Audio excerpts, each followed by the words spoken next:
legendary Dorothy Crowell to talk about long format 3-day events, also known as the Classic 3-day event. And there's definitely nobody better to talk to about this topic. We've been wanting to talk to Dorothy for a long time, and then the requests started coming in for this topic, and that was the best excuse to reach out and ask her. And Dorothy, you've been so gracious and so kind to be so willing to participate. So thank you so much for taking the time to be here tonight. And I'm so excited to hear more about your stories and just all the insights behind long format events. Oh, you bet. It's something near and dear to my heart. It's what made my entire career possible. So, and I think what I've learned through the years more than anything else is the educational aspect of it. How it turns us into better horsemen. There's so much to learn, and that's why it's important to talk about for sure. I'll tell you that today I've been prepping for this event, and I've been watching a lot of your videos of you and Molokai doing the long formats, and you're watching your videos. It's one of those pairs that all of a sudden every video I'm like, why are my eyes so wet? Like, it's unbelievable to watch. And just to give some people background on kind of your experiences with Molokai, he was, and correct me if I'm wrong on any of this, and we'll get into more of it, but just to give a little bit of context for people, he's an off the track thoroughbred. I believe he was bred in Kentucky, and you brought him from a green horse up through the levels, and together got a silver individual medal at the World Equestrian Games in Germany, which is absolutely incredible. And one of the stories I read was that you had to pull him up on cross country during that event to check. He had sprung a shoe, and you guys were 0.2 of a point from the gold medal, which, I mean, I think you were also, was that the first time a U.S. pair had brought home an individual medal? No. Okay, no. I read that like you. It was the only one that year, but no, most definitely not. There were some amazing people in the past before me that did so. Yes. Interesting. I was reading an article and it said, I mean, I clearly got it wrong, but it said something at an international 3-day event, and it listed you, Kim Severson, Gina Miles, and Amy Tryon as the pairs who had done it. But I'm not sure what they were referring to. I would have to look that up. That's a pretty illustrious crew to be part of. I definitely want to know. I know it is an incredible crew, and I was so happy to have 4 women listed. But so maybe after this recording, I'll go and get a fact check on what that was. But thank you. And then you and Molokai had a number of top finishes at the top level of the sport as well. And these are all in the 1990s. So these are all long format events. And then, and his barn name Mo? His barn name was Mo. And I had him from the age 3 until he was nearly 31. And he made 2 Olympic teams for me. We didn't get to compete in either one for all the usual horsey reasons. And he won the first 4-star, which is now known as 5-star championship at Rolex Kentucky 3-day event. He was voted the top United States Olympic Committee equine of the year 1994. He went to badminton in Burghley with top 10 finishes. He was the highest placed American at Burghley, I think 2 different years. It was a very amazing career for sure. And I was lucky. I knew how amazing he was when I had him, but it wasn't really until years after that I just really found out what an incredible athlete he was. Totally. And I mean, for anybody who hasn't watched these videos, please pause this and go watch them. It makes it so clear why he was inducted into the USEA Hall of Fame in 2015, I believe. And yeah, absolutely incredible horse. So in one of my up close and sorry.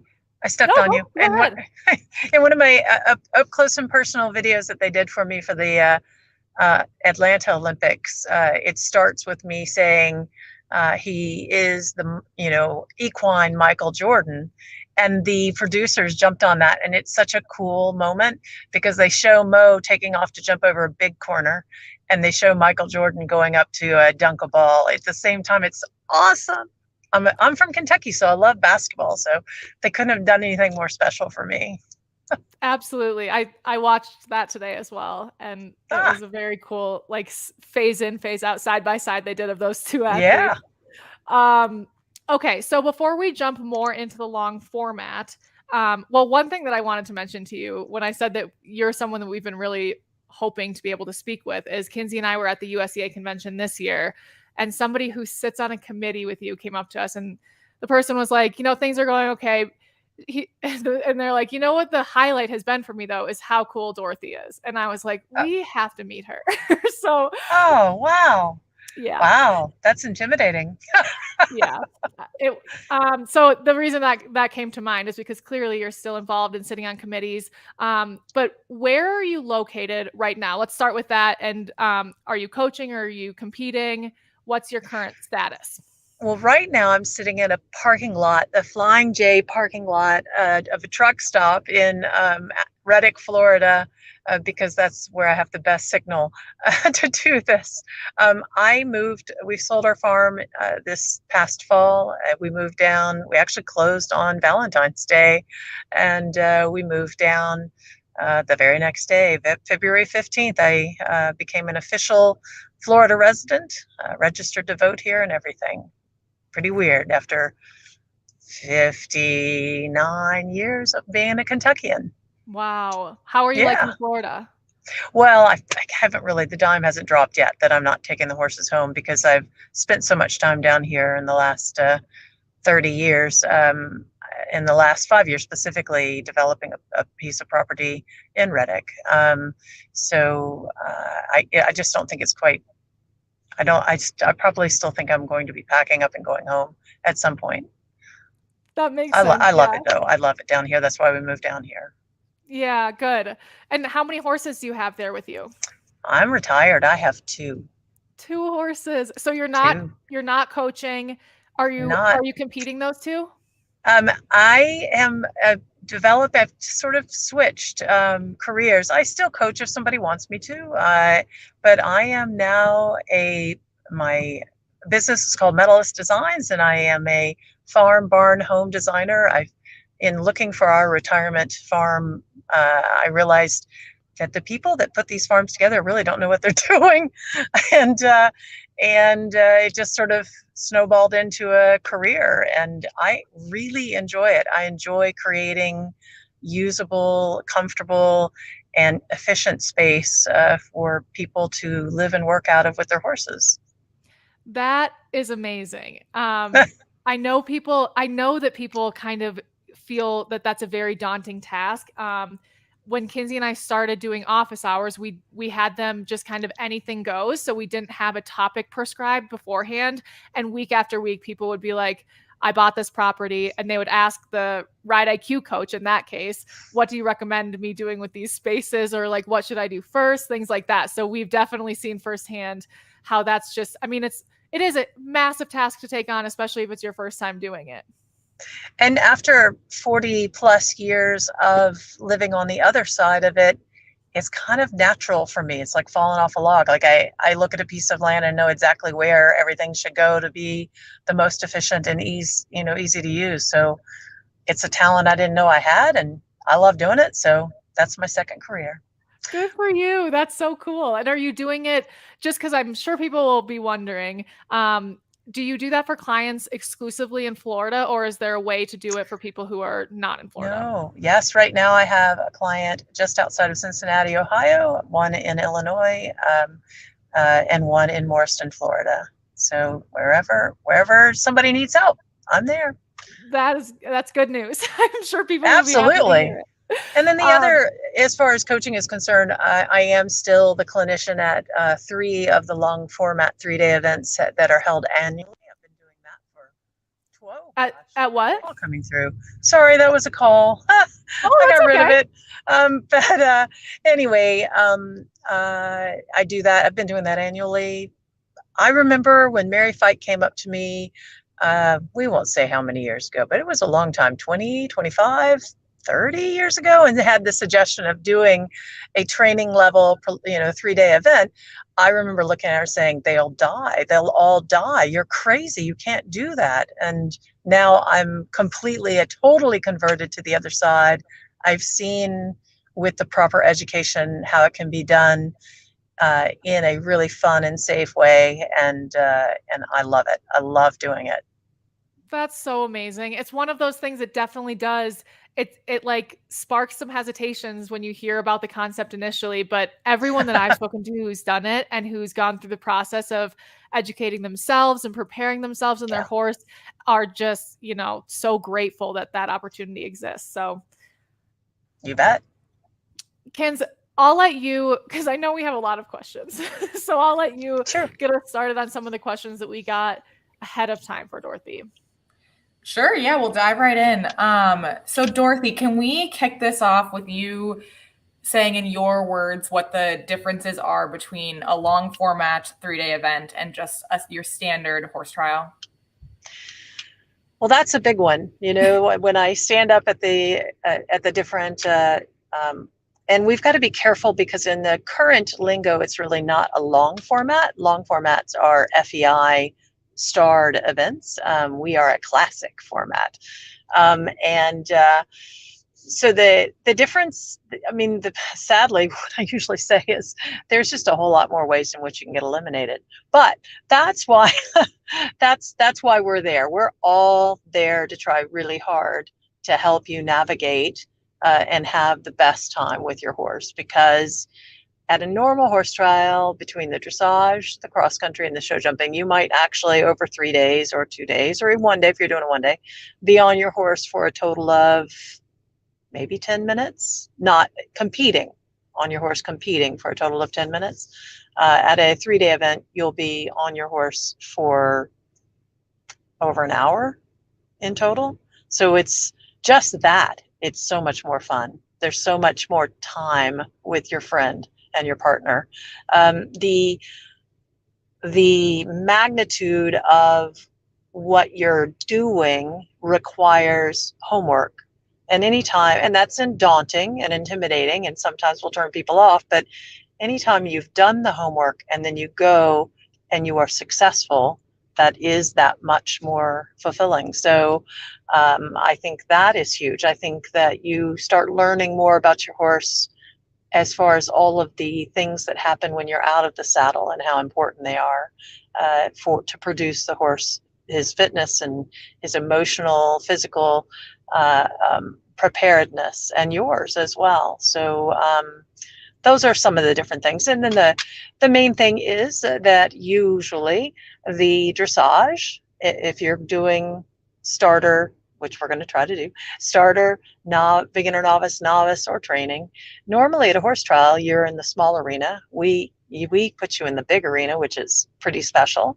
And that's the beginning. Then, of course, the cross-country day is quite different. Well, you have vet check. You have to start with your jog. So to learn how to properly jog a horse, you have to learn why all of us are all up in arms. We're all worried about it. Most people come and go, I just don't get it. You're just jogging your horse in a straight line in front of the vet. Who cares? What are you guys all freaking out about, right?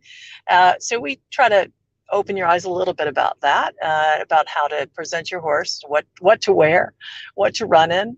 And then you go to the dressage, where you get to be in the large dressage arena. Then you go to cross country day, which is, of course, the really fun part, where you get to do your roads and tracks. You get to do steeplechase, which is what I used to live for, because you can go really fast, which is really fun. And then you do your cross country, which is usually more of a championship level for whatever division you're doing. So it should be a relatively difficult cross country course for your level. Then you have to do another vet check. And the show jumping is pretty similar, but the feel that you'll get and the warm up that you will do will be very different. So the vet checks happen right before and right after cross country. Is that right? The first veterinary examination will be before you do anything. So that will be at the very, very beginning, before dressage even.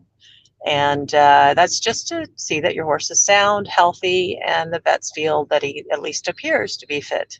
And then you go on, and then the next one is the morning after cross country, to see that your horse is, the morning after cross country, so that it shows that your horse is able to continue comfortably after the day before and do their show jumping and finish the event. So when you are helping people who are doing the classic events at any level, what do you tell them to prepare them for the vet box, or kind of let them know what to expect and how to present their horse correctly? Well, the really cool thing about this is that so often I wish I could talk to people other than the day before, because the day before is almost too late in so many things. So I'm going to use this. I'm going to do my best. It's a rather long speech, so I'm not going to use all of it. But the main things is sit down with your coach. If you don't have a coach, you're welcome to contact me. But you need to make a schedule, hopefully starting at least 2 months, 3 or 4 months is even better, before your competition, and start to work on a progressive fitness schedule. So you don't go out on day, I'm going to a 3-day in 2 months, so I'm going to go gallop my horse today. You do a progressive. It starts with walking, and then it might end with galloping, depending on the schedule. You sit down with your coach and do a progressive competition schedule. You sit down with your blacksmith and do a progressive shoeing schedule. That, in that case, you don't start where you are and finish at the event. I usually start at the competition and work backwards. You want your horse to be at about 10 days, 2 weeks at the longest, but at about 10 days when he gets to the event, meaning he was last done 10 days before cross country. And that's something you do talk to your blacksmith about. Maybe you have a horse who's got tender feet and he needs to have a good week before he really feels good. Well, then you need to move that time back. You also need to make sure your blacksmith makes you extra shoes on that last shoeing, so that you have something to replace a shoe that comes off with in that few seconds. Like, it has to be done very quickly. You don't have a half an hour to replace a shoe. You need to sit down with your veterinarian, or call your veterinarian and say, hey, I'm doing this, and depending on what level, any kind of vaccinations, any amount. Now, obviously, up through once you start doing stars, it's different FEI competitions, but in this level, we don't have to worry about vaccinations concerning the competition or passports or anything like that. But you also don't want to be scheduling your horse to get their shots a week before their classic format 3-day event. So it's really a matter of just sort of organizing that, and then understanding that none of it will go according to the way you just planned. You got to be ready. You got to be ready to shift, because that's what horses do.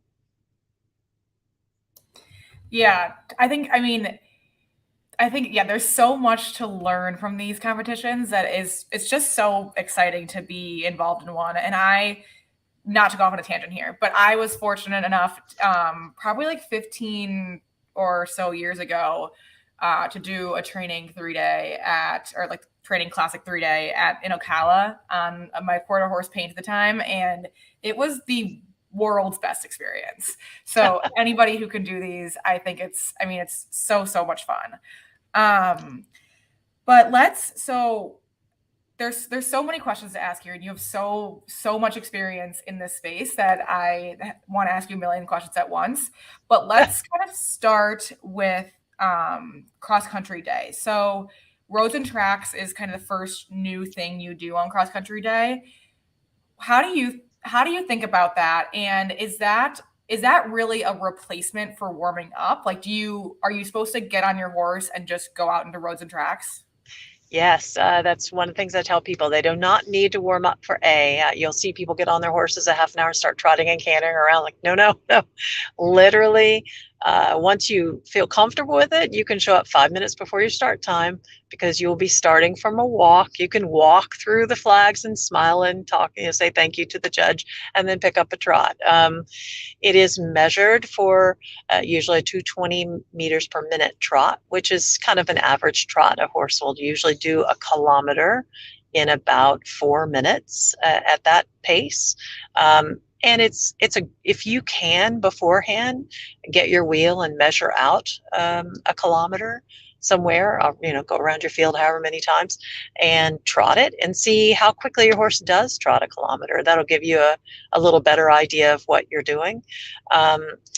Normally, the phase A at these classic 3 days is around 20 minutes, 25 minutes. Then you get to do the steeplechase, and you go straight from A to steeplechase. So the first fence you jump in competition is that brush fence on steeplechase. And I normally tell people, if you're doing this for the first time, or your horse is doing it for the first time, you need to ride that first steeplechase fence like it's a cross-country fence aggressively. You need to be in you don't want to be doing, because a steeplechase ride is very, very different. And we do in these educational 3 days, we not only will, like for instance, we're hoping, fingers crossed, we're all working on it very hard to do one at Barnstaple this fall in November. And we are planning for it to be sort of like a classic camp and competition. So the plan is to have start on Wednesday, have 2 days of demos and education. We're going to try to pull in some of the old fogies from around here that know how to do the classic 3-day event and let them do some of the demos for you. I think I can let it be known, considering who is in charge of Ride IQ or who helped develop it, that Mr. Kyle Carter has volunteered to do the steeplechase demo for the classic 3-day at Barnstaple. So I'm very excited about that. Then on dressage day, so after your dressage is done, if you sign up for it, you can come and do a steeplechase school with me. I've been doing them for a long, long time. I've got them down to a science, and if you're really good, you'll only jump 2 fences. So, but it'll make you and your horse feel a little less overwhelmed, since you're so used to doing X's, verticals, and oxers before you head out of the box. It will hopefully make you a little more confident at that first fence. That's then such you just yeah. Sorry, go ahead. I was just going to say, it's such a gift that people could have the opportunity to ride over a few steeplechase fences with you, because it's not something that a traditional horse trial that you necessarily know or have experience riding, especially riding a lot of them in a row.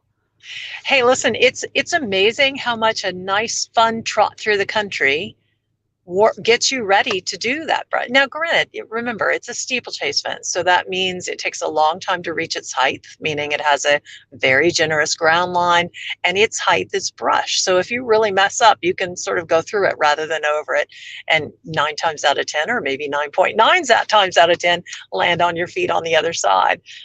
So it is a very, very forgiving thing to do that too, but it gives you great confidence. And then once you start getting into more of a true steeplechase mode, and you really start feeling how you can gallop at that fence and change their balance without doing a whole lot of pulling and yanking and tugging and bumping and banging around, it makes you more confident. It makes your horse more confident. As I tell people so often, a proper steeplechase ride, you do minimal. You literally use your body to say, hey, you need to change your balance. And when your horse doesn't listen and they have to sort of swim through the fence, well, then the next time when you do it, they're going to go, gosh, this woman's crazy. She's not helping me here. I need to do something for myself.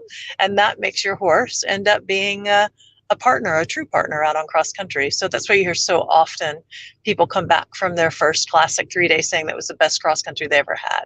There's a reason it was set up this way back in the day. That's amazing. It sounds so fun. Kinsey, I had no idea that you have done a training 3-day. Yeah, I did that time. It was so much fun. How'd you do? I don't know. The steeplechase was like definitely the highlight. So then you finish your steeplechase and you go straight into C, the second rows and tracks phase. And the whole purpose of that is to cool your horse down while you're moving, and then to sort of slowly bring it back up and have it ready to go into the 10-minute box. In the 10-minute box, the veterinarians will check you. They will jog you there too, but it's not get dressed up and all of that. You don't have that kind of time. So in that 10-minute box, you give your horse a cool down. You hopefully go talk to your coach about how everything's riding, or you talk to other riders.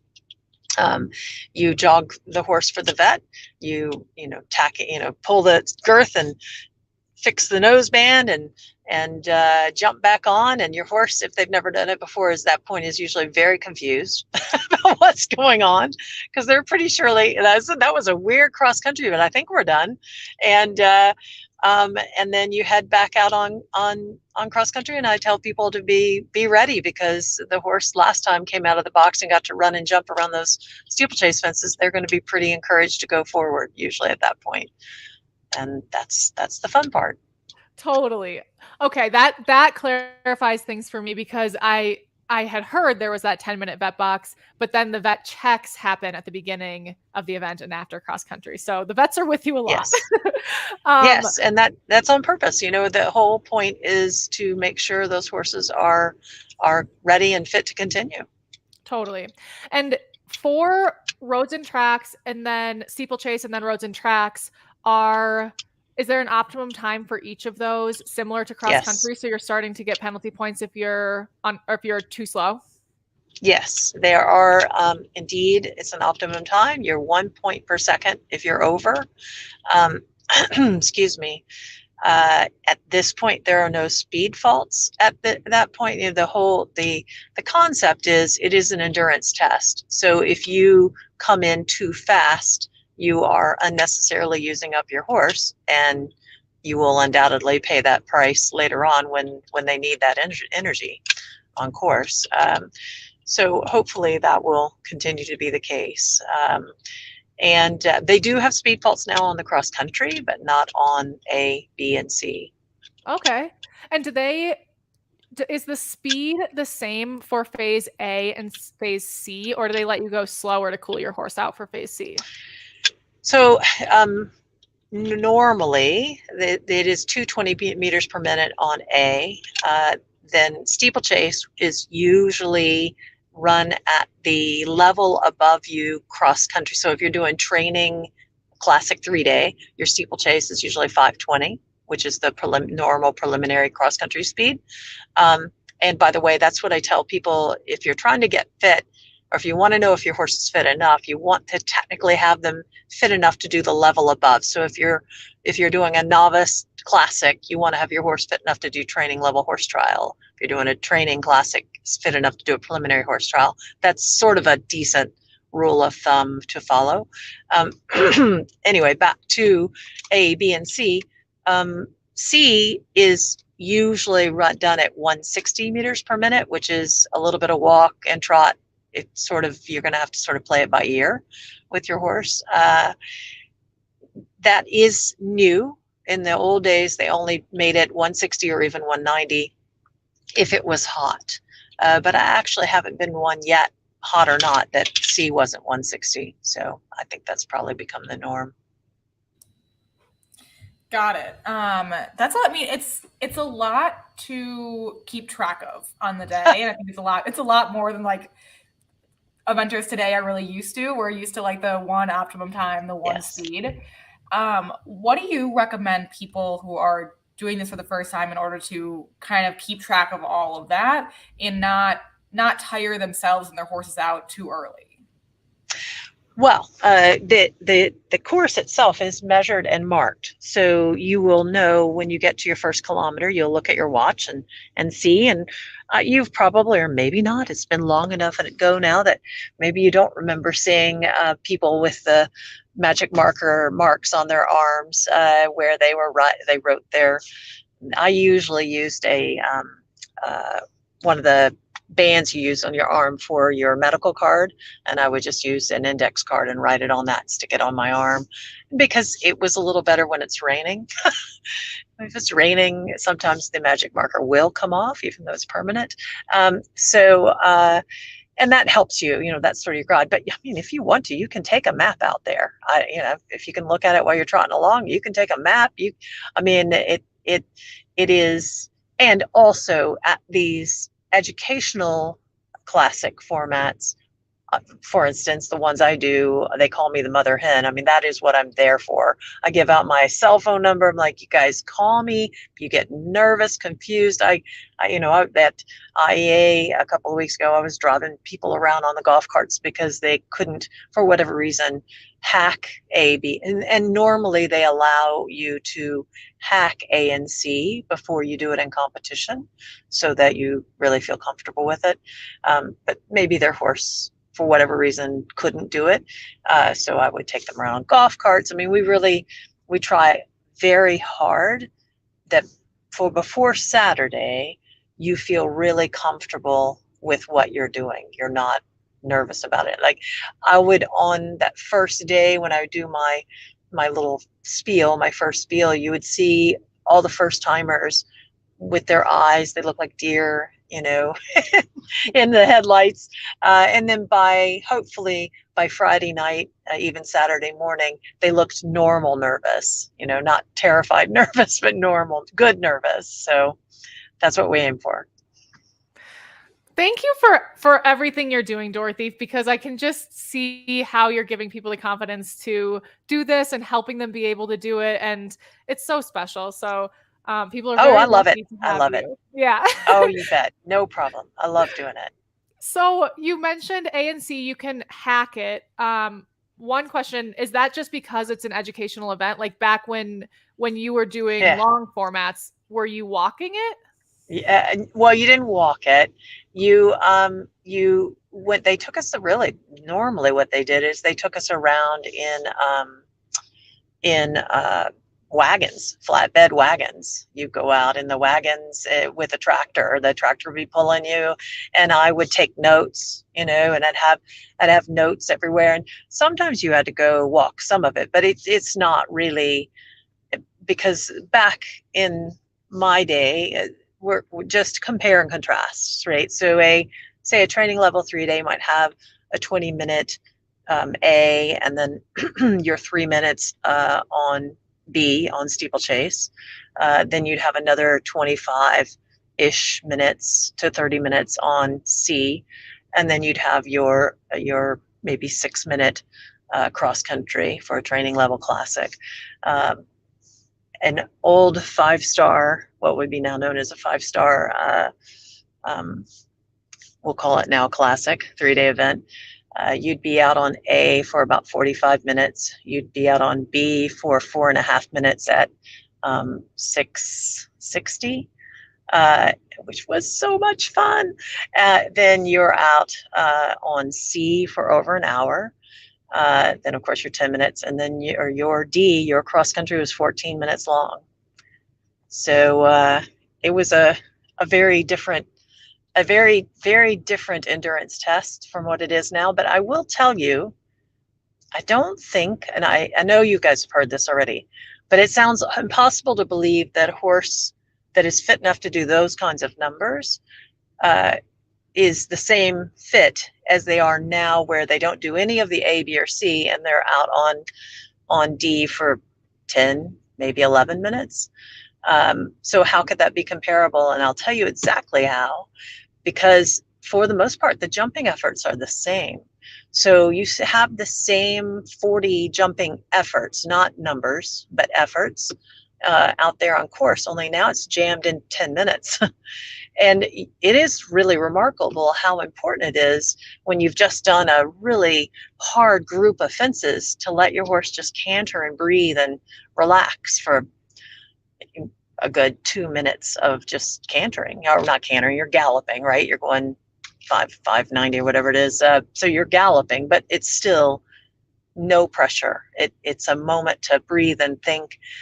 So I think that the sort of constant over those 10 minutes is just as, it's a different type of fitness, but it's just as important to have your horse in condition for that as it is for that 14-minute course. Sorry, I got off on a tangent there. No, that's really interesting. And it makes complete sense. You can't really, you can't afford to regroup.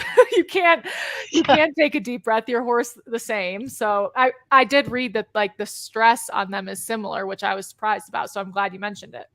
Yeah. And now I lost my train of thought. I do too. And you're way younger than me, so that's not fair. You have to keep the train of thought. It always happens in these conversations because I'm supposed to keep track of what questions we have next, and I don't because I'm just chatting. Kinsey, I told you off. I followed the squirrel down another road, and I apologize. No, it's definitely not your fault. Kinsey will save me. It was a very informational tangent. I loved it. So Krista is asking, if I show at novice right now, should I try my first one of these at beginner novice? I think that's a question related to, you had said your horse should be basically fit for the level above in horse trial terms. So Krista, it depends on when you're planning to go. If you've got enough time, if you're, say if by chance you're somewhere around here and you want to go to Barnstaple and we're able to have it, pull it together, you should be able to go ahead and go for a novice because you have, plenty of time to do that. You'll between now and then you'll have done a few more horse trials anyway.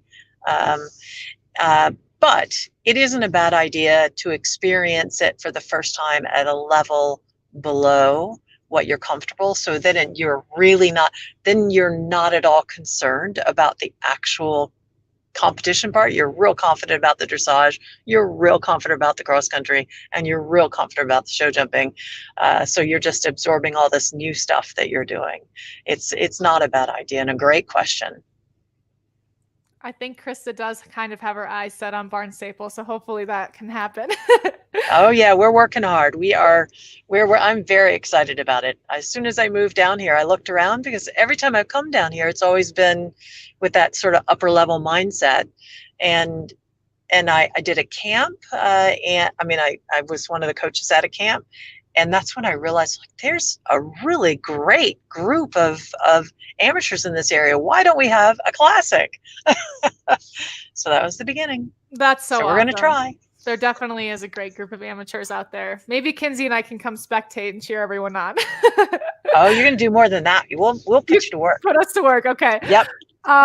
Okay, let's talk about the vet box again. So you get into the vet box after phase C and you have 10 minutes there. I'm assuming you get off your horse and you're hand walking. Is the vet periodically checking temperatures, or what is the vet checking? What are you doing as a rider, and what would make it so that you're not allowed to continue? Does that happen much? Oh yes, in classics. Yes, that definitely happens, and it's for reasons which you as a rider were going to want anyway, right? You don't want to head out on a horse that's not sound, or maybe he's trying to tie up, or his temperature's not coming down. You don't want to do that anyway. Okay, well, I'm going to back up just a little bit and tell you that if you're planning to do a classic, I would create, it can be the size of your normal Tupperware. Doesn't need to be a fancy trunk at all. You don't even want it to be. You want it to be something easy to carry. But if you can, start packing it now. I used to have one in my trailer that went to all the events, and I just took the stuff out and I cleaned it, put it back in, and so it was always ready to go. But you want to have an extra of anything that is on your horse or on your body, and that's including if you wear contacts, put an extra set in, or put a set of glasses, because I have blinked in a rainstorm and the contact came completely out. Actually, that happened at Rolex Kentucky 3-day event on the way down to the open corners. But we won't talk about that. Trying to do that with one eyeball was not successful. You want to have an extra helmet. I had a helmet when I was snapping it back up. The snap broke off. And so suddenly I had no helmet. I had to borrow somebody else's, and I have a longer chin than them, and I was gagging for breath the whole way around. Just anything that, definitely extra gloves, extra whip, extra shoes for your horse, as we talked about, extra girth, extra stirrup leather. I even throw in, if I, and usually I don't do that until the night before, but an extra bridle. But all the little extra things you put in there, you can go ahead and have living in there. Towels can be living in there, extra sponges and sweat scrapers and all of that. So you want to have your vet box packed and ready to go before you even go to the event. It'll just be one less stressful thing. You can always throw in that extra tack after you've done your dressage. The rest of it's already packed, makes it a lot easier. I also put a rain sheet or a tarp in there, because then when you go to set up because you obviously before the horse comes in, your groom has to have it all set up, because it's not quick enough. That 10 minutes goes by really fast. So if it's raining, you can fold the tarp back over all of your stuff. But the way I tell the grooms to set it up is to spread the tarp out and take every single thing out of the box and lay it so that it's really easy to see and find, including having your horseshoes, your spare shoes with the same studs that the horse is wearing. Set out, right front, right hind, left hind, sitting in that, so that if they lost the left front, you're not going, which one is it, right? It's right there, grab it, go. Spare bell boots, spare galloping boots, spare all of it. It's all laid out. And then if it's maybe going to rain, you just fold the tarp back over it.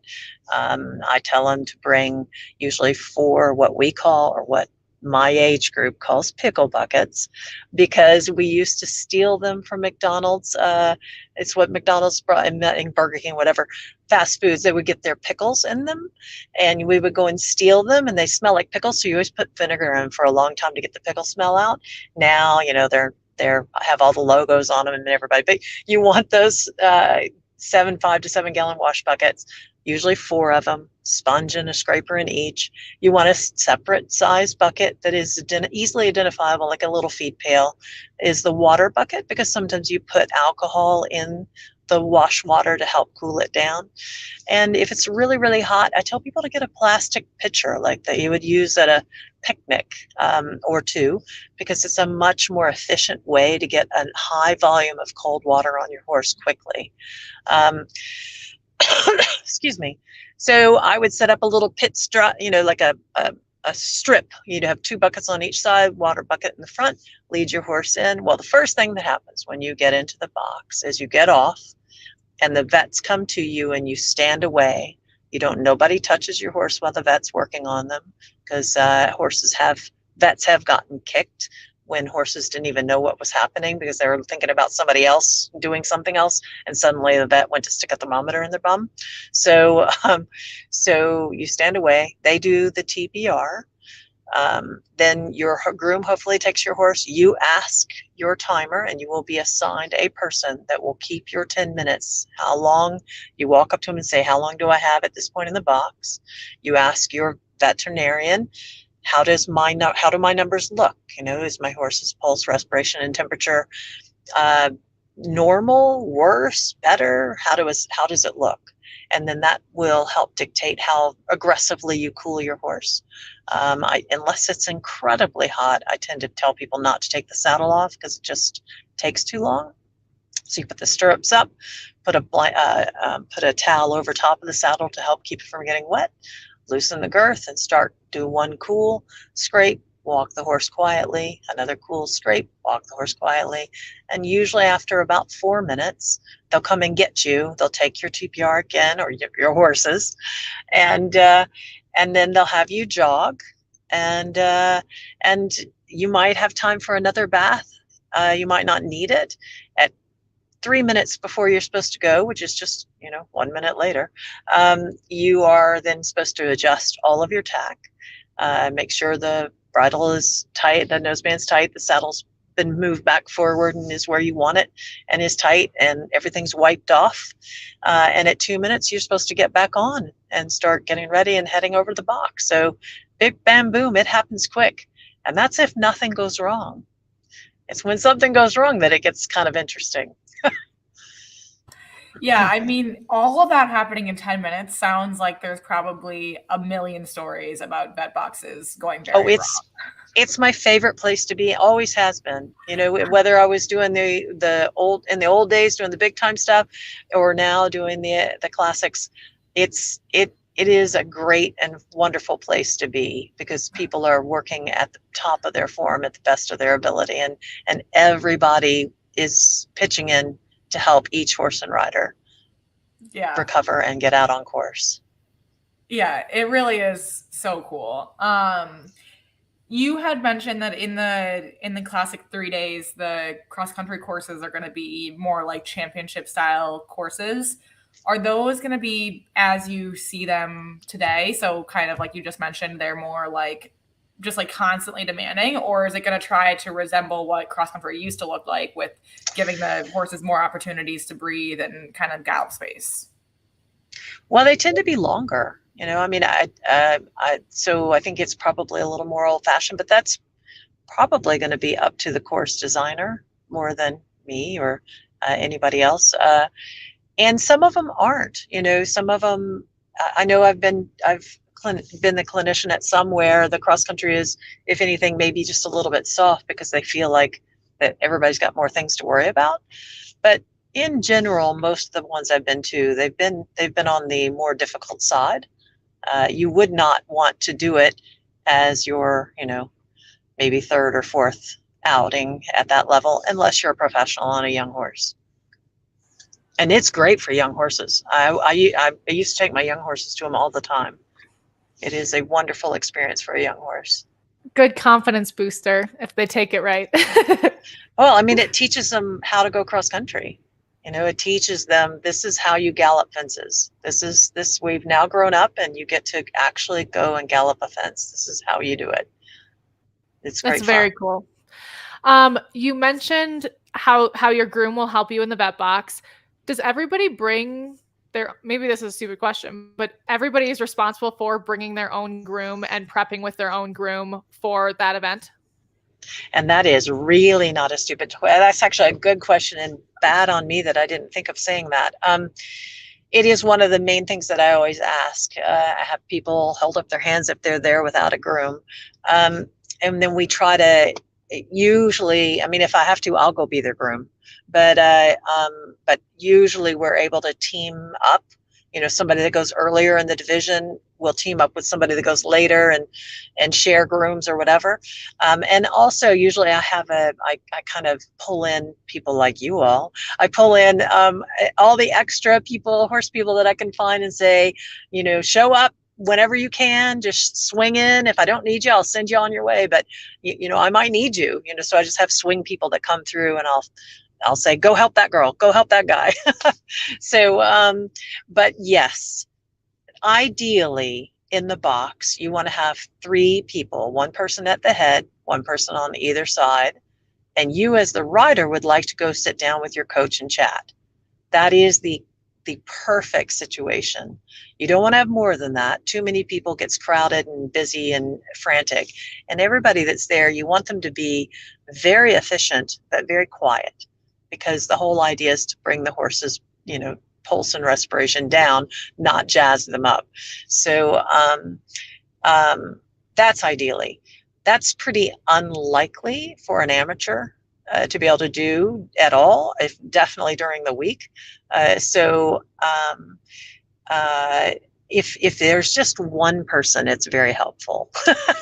One person is really, I think, important to be able to have, at least, even if they're not there for the rest of the competition, they're just there for Saturday for you.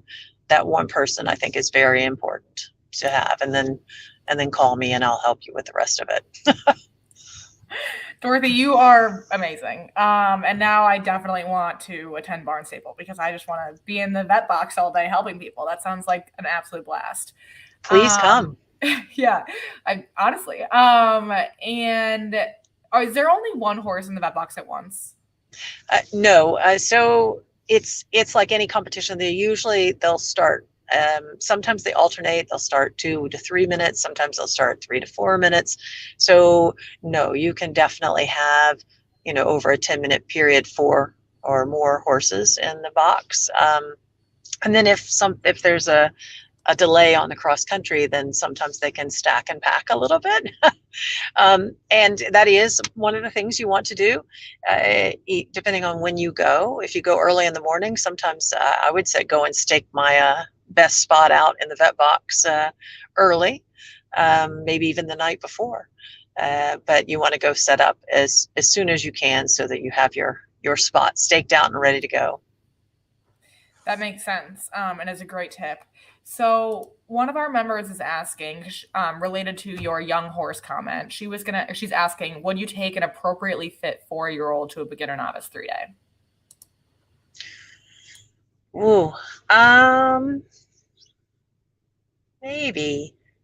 I'm maybe not the person to ask that because I I I feel that 4 is kind of young.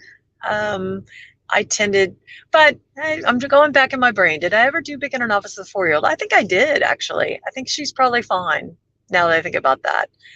Beginner novice 3-day with a 4-year-old. Yeah, I think you'd be fine. It depends on the horse, you know? I mean, if they're a really high powered, tense, reactive horse, maybe not. Maybe give them a little chance to mature some. But if they're more reasonable, old soul type, you bet. Have fun. I'm loving this conversation as much as I expected to, which is a lot.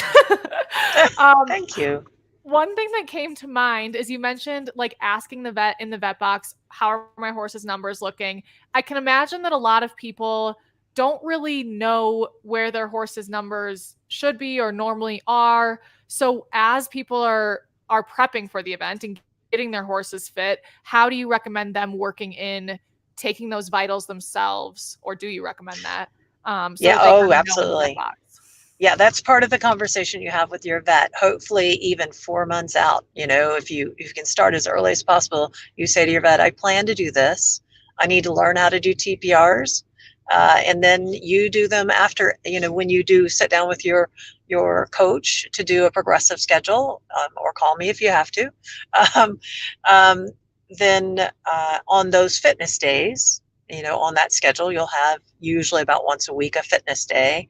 That's after you're done with your fitness workout. That's when you do your TPRs, and you get to know how long it takes your horse to recover. Because that's really the key thing. It's not necessarily how high everything goes, it's how quickly it comes down. And how long they normally take to recover. And then you'll know all by yourself. You won't even need to, you'll be able to know yourself whether your horse is reacting normally to this stress. And are there specific like thresholds that would cause the vet to be like, your horse isn't ready to, or isn't going to be able to do cross country today? Or is that just the vet's call because there's a lot of variables that go into that? Yeah, there's no published, like you have to be here, you have to be there. There's no required threshold at all. Obviously, I think if you have a temperature of 105 or 106, you don't want to leave the box, right? You don't want to go out on cross country with something like that. But if you have it 102 and it's 55 degrees out, I think a vet would probably be a little worried about you. If you're 102 and it's 90 degrees out, they're not going to be worried about you at all. So that's where the variables really do come into account. Yeah, that makes a lot of sense. And I think that's like just, part of the fun of doing one of these events isn't only like being able to do rows and tracks and steeplechase. It's being able to like really understand intimately your horse and how they kind of get through these competitions. Cause I think that, it's so cool. Done correctly, you will learn more about your horse's shoeing. You'll learn more about their legs because done correctly, you will be checking their legs, if not every day, at least every fitness day. You'll learn more about how to wrap and how to ice and how to, hose and when you need to do those things and when you don't. You'll learn more about a progressive schedule, like when should you jump? When should you compete? How often should you compete? How many events should you do in a month? That kind of stuff, because it will make a difference. You are trying to have your horse peak at this 3-day in its fitness, both emotionally and physically. So you can't overdo it leading up to the 3-day. And that's what you sit down with your coach to learn. And all of that is so much a part of it. That's what gets me excited about it, because it gives you that horsemanship base that how all of us old fogies like to sit on our porch and our rocking chairs and say how we were better horse people than they are now. Oh, the kids these days. I don't believe that at all. I think we were forced to be good horse people. If you wanted to go preliminary or above, you had to learn how to do this, or you did not survive. You just simply were not successful. And so we were forced to be good horse people. And that is, unless you do these classic formats, that's really no longer there. And I think that's apparent today. Yeah. Yeah, I completely agree.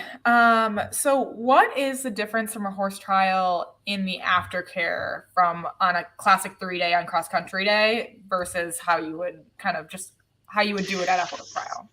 Well, at a horse trial, your cross country is usually your last competition. You've already done your show jumping and you do your cross country and you pick up your ribbon, hopefully, and you put your horse in the trailer and you go home. If hopefully you do whatever that horse needs, you do whatever icing or poulticing or care that the horse needs. I'm sure you probably do, but maybe your horse doesn't need it. So you just toss him out in the field and give him a pat and a carrot and say, I love you. And you're done. At a classic, your horse doesn't get to be turned out in a field. It goes into a little stall and stands there after all that hard work. He stands in that stall, and then you pull him out in the morning and you expect him to jog in a straight line on hard ground, sound as pound. Well, you better do something to help that happen, because even the young horses will feel it. And most of you will be on an older horse. And I'm telling you, if I worked that hard and you stuck me in a little space and didn't let me move all night, I'd be stiff as heck the next morning. So you want to get your horse, you want to do the icing and the poulticing, and you don't want the 3-day to be the first time you've ever done that. That's where you have that consultation with your coach and your vet and figure out what's best for your horse. And so that it's not something new, it's something you normally do. And then you want to get them out of the stall the night, sometime after dinner, take them out for a nice long walk, maybe a roll. I mean, I hear so many people, oh, don't roll, you're supposed to stay clean. The best thing your horse can do is roll. It's the best thing. Let him get out there and roll. He just carried you around cross country that whole day. Plus it'll get him to stretch his whole top line out. It's great. Some people the next morning will take their horses for really long walks. Some people will get on them and go for a walk, maybe even do a little light flat work to help them stretch out. And it kind of depends on what you're dealing with. And that's another thing that we do as part of the education. We are available that evening to watch you jog up, to give you some advice as to what we see. Because a lot of times you might think when you take that horse home from the horse trial and you turn him out in the field and you see him trot away, you might think he looks totally fine. But a vet might not agree with you. And then you've given him probably a day or two off, or a day off and a walk day. And by the time you do anything serious with him again, he is fine, right? But you don't have that kind of time at a classic. They need to be fine the next morning on hard ground in front of a vet. So that night before, we can quietly say, well, he's not bad, but he's a little, he probably needs a little help. You might need to, ice his feet or poultice, or put a little something in his feet, just to help him take a little sting out, something along those lines. So that makes pretty much the difference. Sense. And the jogs really fascinate me, because since I've been, I guess, an adult, and now like I wake up from a regular, like not crazy workout, so incredibly stiff and like waddling. And that made me think, like, these big asks that we have of our horses, and then we expect them the next day to jog up. Like, it really is amazing. So now that I can kind of put myself in their shoes a little bit more without having done anything incredible like they do, it's all clicking a little bit more for me than as compared to when I was younger. Yeah, you're so old. So old. So let's talk about necessary equipment, because when we were talking about optimum time for everything, I was wondering, like, is a cross country watch pretty much like a very important piece of equipment here? Is there any other equipment, like, I don't know, a wheel or anything that you're riding with that would differ from a normal horse trial that you recommend for people? Well, I'm assuming that you probably already have a good watch that you use on your cross country. But if you don't, yes, a nice big watch. I will tell you, and I'm one of the few people I know that do it this way, other than all the people I've advised through the years to do it. I was at Burghley and my battery died on my watch on roads and tracks, which was a little stressful. So ever since then, I always wear two watches. So I'll wear my, Walmart Seiko that has big big numbers, and then I'll wear my great big round cross country watch that has huge numbers. And the tricky part is, if you only have on one watch, the time for C begins the second you go across the finish flags for B. So you are not going to reset your watch. You would just leave it running and add those minutes. So if it's a 3-minute course, you would add those minutes. Unless you were slow, you would add 3 minutes to your time and you'll be fine.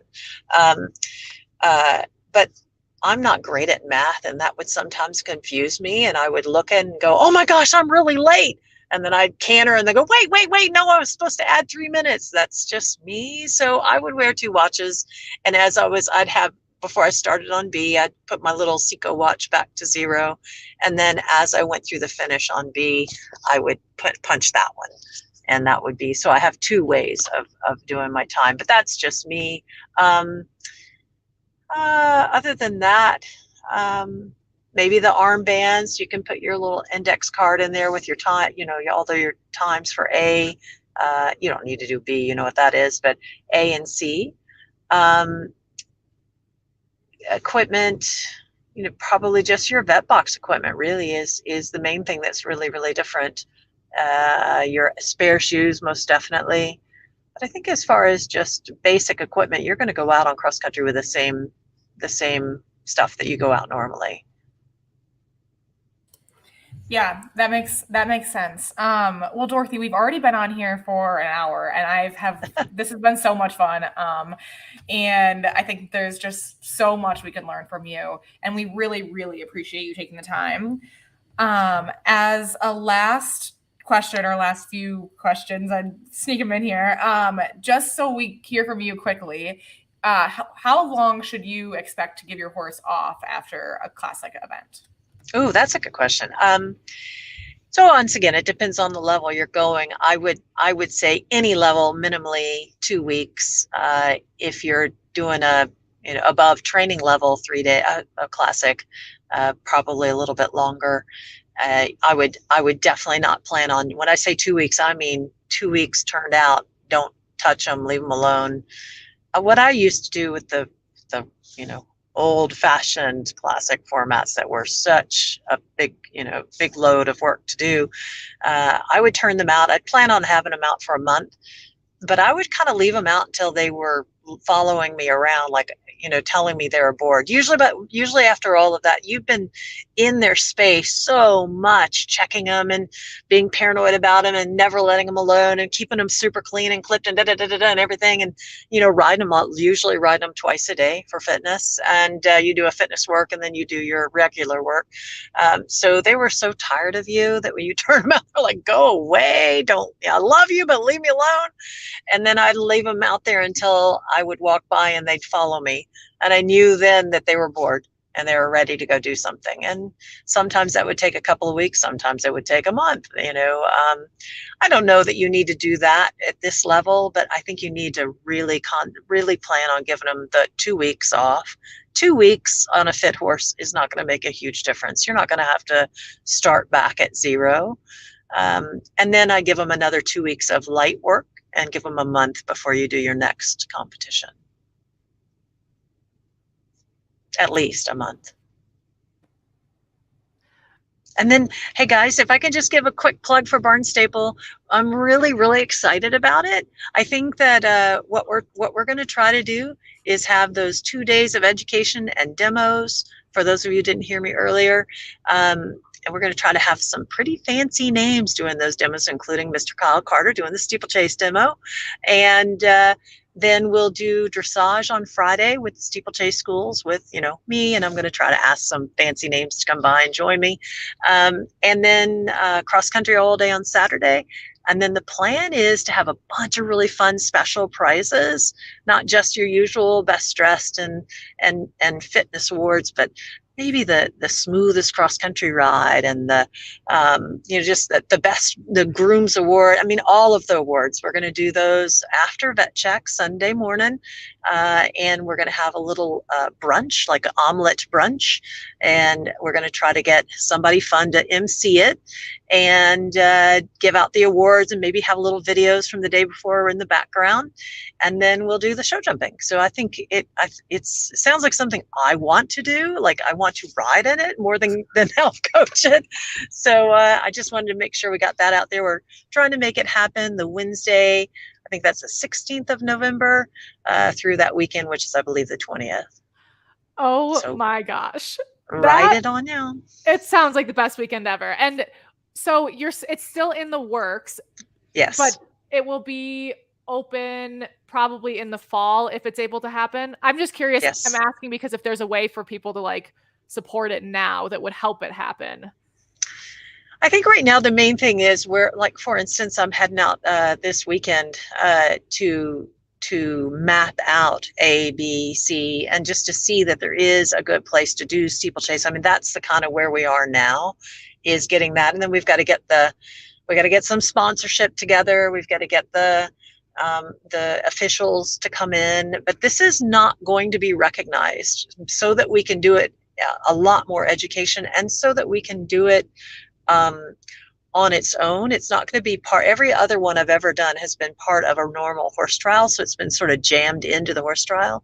This is going to be it. Like, it's going to be, this is what it's all about, and it's all going to be around the education. And I mean, we're going to try to do a bring in a horse and show everybody exactly what happens in the vet box before Saturday, just all of that kind of stuff. And I'm going to do some dressage demos where we have some illustrious person. Can't say yet because I haven't asked them. They'll be mic'd up just like Kyle will be, and they'll be talking you through what they're doing as they ride the dressage tests. Just things like that are going to happen on those first 2 days. And then you will be able, as a competitor, on those first 2 days to hack roads and tracks as well. So you'll feel real comfortable by the time you get there, that you know where you're going. And so that we're really in the pulling it together phase right now. But thank you. As soon as that is true, I will. And for sure, anybody that doesn't want to ride in it but would like to help out, we could definitely use volunteers. That's a big one. That is so fun. You guys are working on putting something very incredible together, and how great that it's in November, since what we're talking about is how important the prep is. Now yes, people have time for the prep, not just the 2 days before. So that's great. That's right. And very exciting. And with that, I have to just say thank you. I am a bit starstruck speaking to you, Dorothy, to be honest. Oh, good Lord. The fact that you weren't able to get your camera on kind of probably helped me keep it together, but everybody who's listening, it's serious. Well, no, everyone who's listening, do yourself a favor and go watch videos of Dorothy and Mo cross country. It's the most just like heart-filling video that you could spend time watching. So, he was a Cinderella horse. He was amazing. Yes, it really is incredible. He really is incredible, and so are you. You guys were an amazing pair. So Dorothy, thank you again for taking the time, and thank you again for everything that you're doing for the Classic Series and just for the sport. It is very influential and very appreciated. You bet. I love it. Thank you guys for letting me come on and talk to everyone, and I will see you soon. Sounds great. Thank you everyone.